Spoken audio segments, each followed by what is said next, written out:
So lately I've been chatting about Antifa and Nazis, and what else have I been chatting about? Alt-right, white nationalism. I've been chatting about, all that stuff lately, and there has been a constant theme that has arrived in all of these in each of these videos I've made, but I haven't really fleshed it out in its own topic to discuss and chat about. So that's what I'm going to do here. Spend this entire video talking about virtue signaling, the good old feelings you get when you pretend to be virtuous and when you go around fighting people who aren't actually doing anything to you. And I'm going to explain why these people are a thing, why they exist.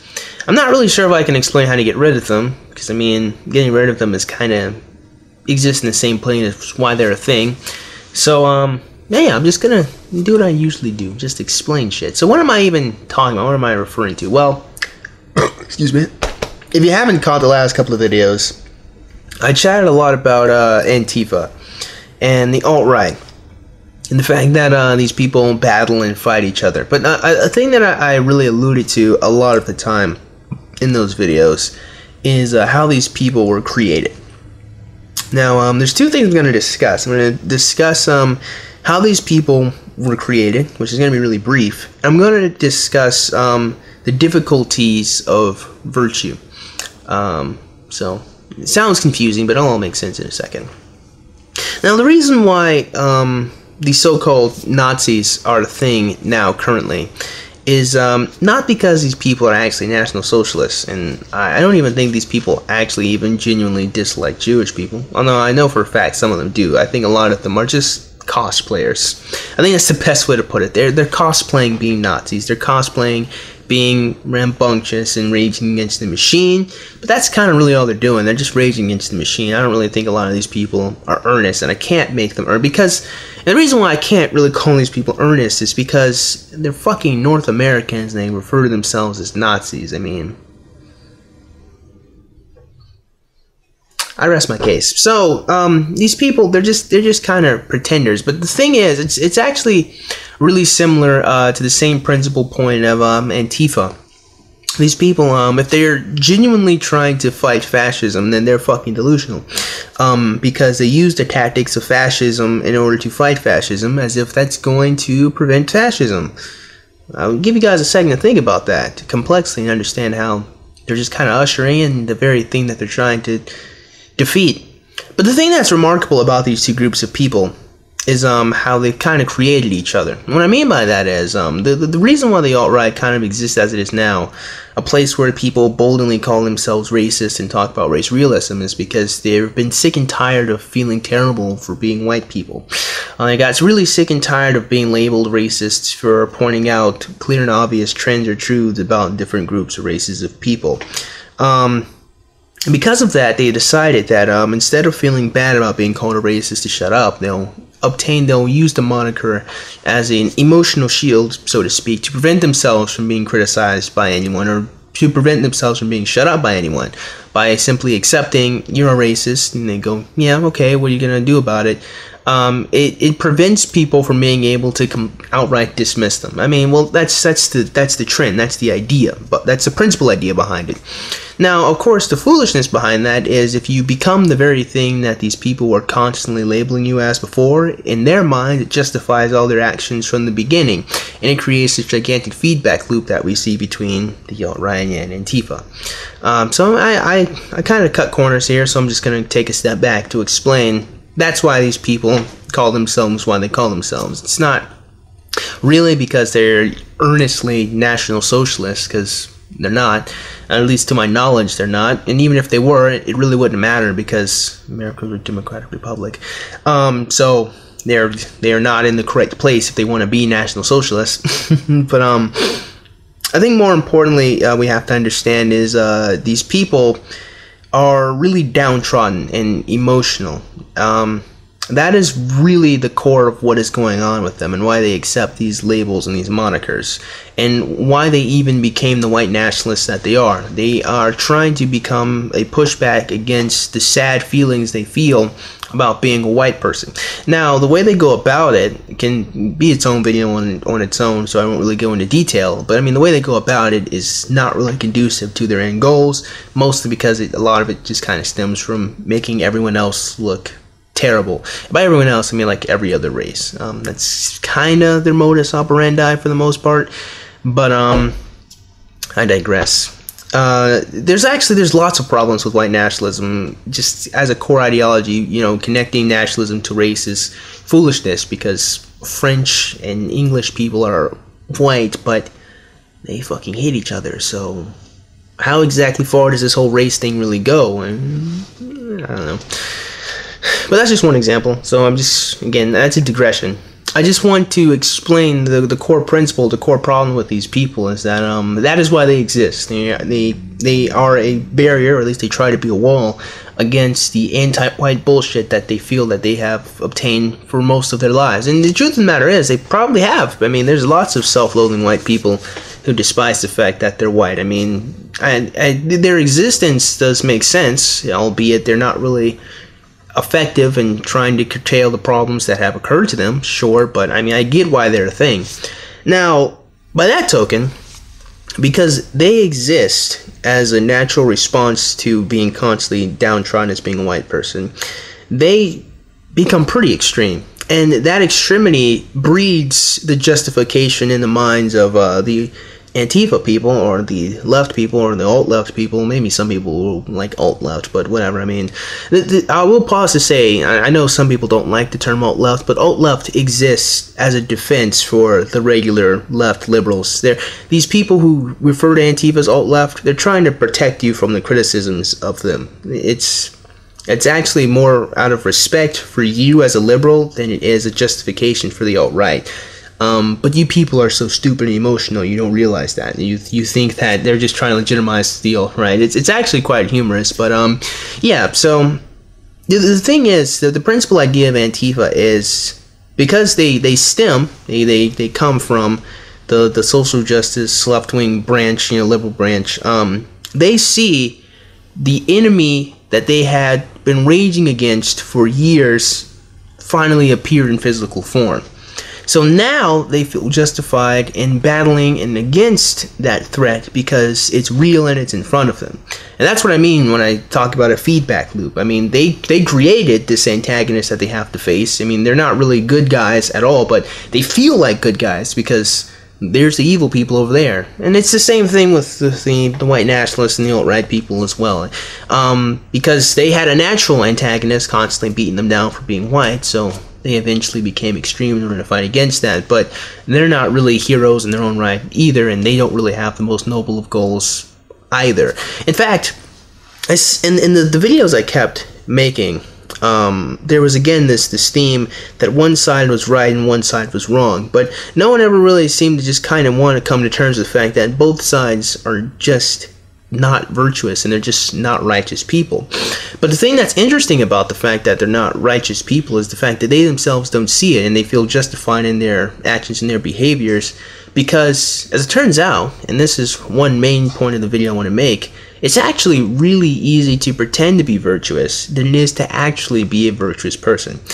And what I mean by that is, actually, there's really nothing to explain. It's kind of just as simple as that. It's really easy to pretend to be a good guy when actually you have pretty dastardly, goals and selfish goals to your own ends, versus actually being a kind, great person. And the reason why is because it requires a great degree of sacrifice. Now, let's actually stop and really think about the alt-right and Antifa. Right? The white nationalists want to create a white ethno-state, but they have no real way to go about creating it. The foolishness of the idea is expecting that white people would somehow get along and agree with each other in this white ethno-state, and it just won't become like England and France. I mean, it's remarkably stupid, honestly, but it creates this good old positive feeling of I'm trying to do something good for the world without actually being able to create it. It's the same thing with Antifa. they want to fight and defeat fascism, but fascism isn't really a thing that like exists in America. They're preventing people from being able to, you know, talk and protest and do what they want to do, which is protected by the First Amendment right. But they're not actually fighting fascism. But they get the feelings and they feel good because they think they're fighting against an evil enemy, an evil antagonist. And that's why people do the things that they do. That's why these two groups exist. They're people who want to feel good, they want to feel virtuous and righteous, but they actually don't sacrifice anything. So, I mean, it's actually just a really easy way to feel good about yourself or feel virtuous when you're not actually doing anything. So, a very important question is probably going to be asked about this subject, and that is,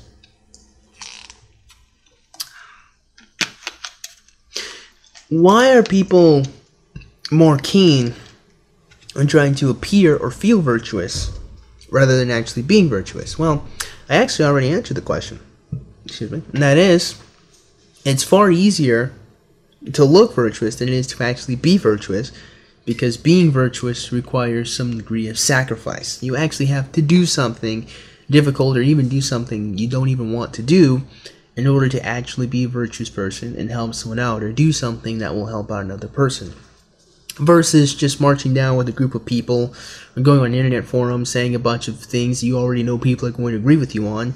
To actually do something for another individual person requires you to give up something that you want. Now, I'll give you a couple examples just from my own personal life, just to show you, case in point, you know, the principle of what I'm saying. Like the other day, I don't know, like probably a couple months ago, I was coming home from my friend's house, and I wanted to stop by McDonald's. And now I park in the parking lot, because I don't like going through the drive-thru, because the drive-thru has like the two order windows, and I don't really know how it works, and it confuses the hell out of me, so I just go inside. It's much easier. So I park my car, and before I even fully get out of my car, some guy comes up to me. And long story short, he tells me a story of how he's from out of state. These are just cliff notes, I remember. He's from out of state. He has his family in the car, his grandma, and no, I think his dad and his mom, or maybe his wife's dad or mom, whatever. His wife is there, and they came from some other state, but they needed money to stay in a hotel. They only needed like $8. They got a couple of money from somewhere, but they need like $8. Before he even finishes telling me his story, you know, I reached into my cup holder. I had like $5, and I just gave him the $5. I was like, hey, here you go. Right? He's like, thank you. So I get up, I finally get out of my car, and I'm walking up to McDonald's, and I look in my wallet, and I'm like, hey, I still have a couple of dollars. So I go back over to him, and I give him the $2 bills I had in my wallet, and I gave him like $1 in change that I still had. Now I'm like, hey, there you go, you know, be fine. So I turn around and I try to go back into McDonald's. I get up to the front door, and on the window of the door it says, we're only accepting cash at this time. Where I had given up all of my cash to help out this random person I didn't know. So I ended up just having to go home without any McDonald's.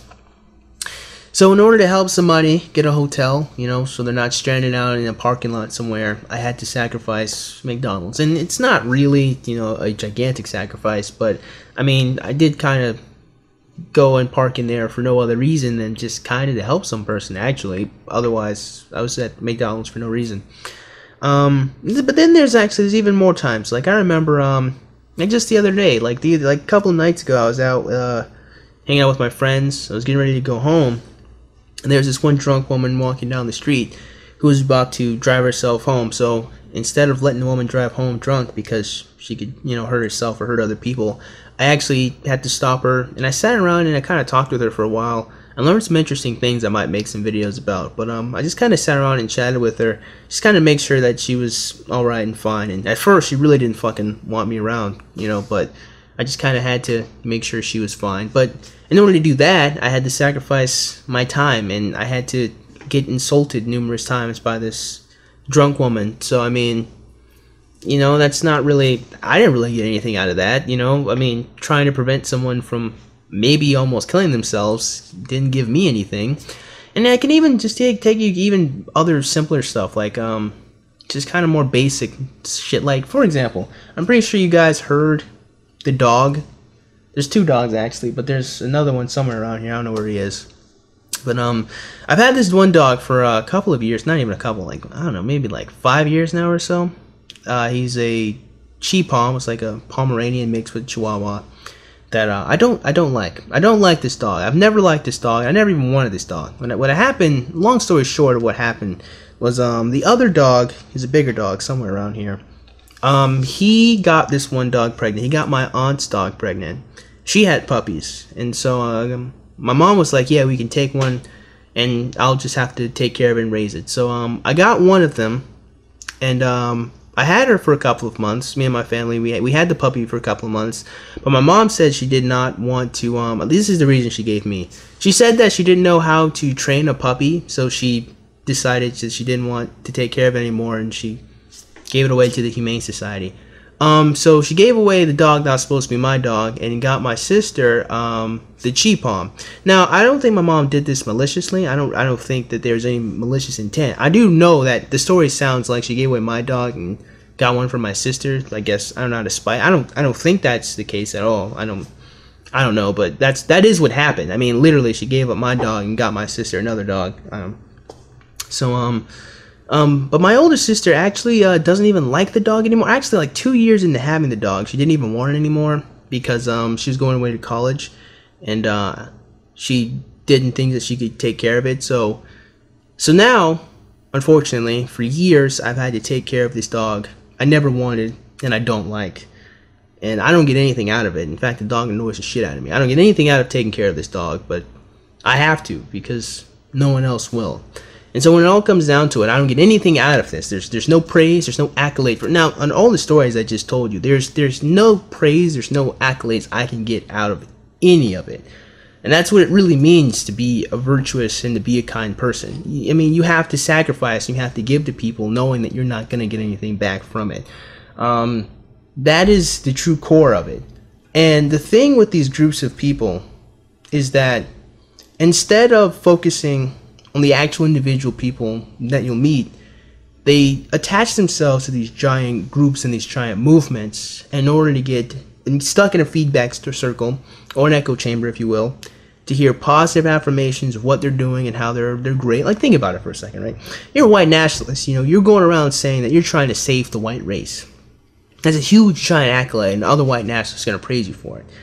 If you stop a drunk woman from driving home at night, I mean, who the fuck is gonna, where's the internet forum for that? Where are you gonna type in and tell people you did this great thing? It doesn't exist.